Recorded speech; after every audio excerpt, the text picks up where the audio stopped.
ఇప్పుడే అందిన వార్త, ప్రపంచమంతా షాక్. స్కూల్లో కాల్పులు, 10 మంది కన్నుమూత. వివరాలు వీడియోలో తెలుసుకుందాం. వీడియో స్కిప్ చేయకుండా పూర్తిగా చూడండి, అప్పుడే కంప్లీట్ ఇన్ఫర్మేషన్ అయితే అర్థమవుతుంది. అలాగే ఇంకెవరైనా మన ఛానల్ సబ్స్క్రైబ్ చేసుకోకపోతే వెంటనే సబ్స్క్రైబ్ చేసుకోండి. ప్రభుత్వం నుంచి వచ్చే ముఖ్యమైన అప్డేట్స్ అన్ని మిస్ కాకుండా మీకు ముందుగానే తెలియజేయడం జరుగుతుంది. అలాగే వీడియోను ఒక లైక్ చేశారంటే మరింత మందికి సమాచారం చేరుతుంది. ఇక వివరాల్లోకి వెళ్ళిపోదాం. స్వీడన్లో తీవ్ర విషాదం చోటు చేసుకుంది. ఒరెబ్రో నగరంలోని ఓ వయోజన విద్యా కేంద్రంలో జరిగిన కాల్పుల్లో 10 మంది మరణించారు.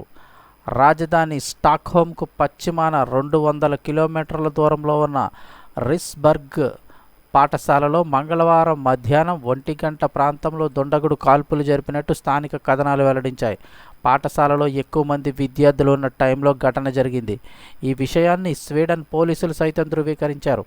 కాల్పులు జరిపిన నిందితుడు ఒక్కడేనని, ఈ సంఘటనకు ఉగ్రవాదంతో సంబంధం ఉందని భావించడం లేదని తెలిపారు. దీనిపై మరింత లోతైన దర్యాప్తు జరుపుతామన్నారు. అయితే కాల్పుల్లో ఎంతమంది గాయపడ్డారో అధికారికంగా ధృవీకరించలేదు.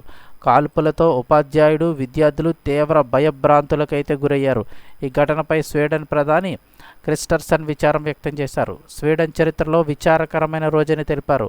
ఇది ఎంతో బాధ కలిగించిందని తెలిపారు. దేశ చరిత్రలోనే అత్యంత దారుణమైన దాడిగా దీన్ని అభివర్ణిస్తున్నట్లు పోలీసులు తెలిపారు.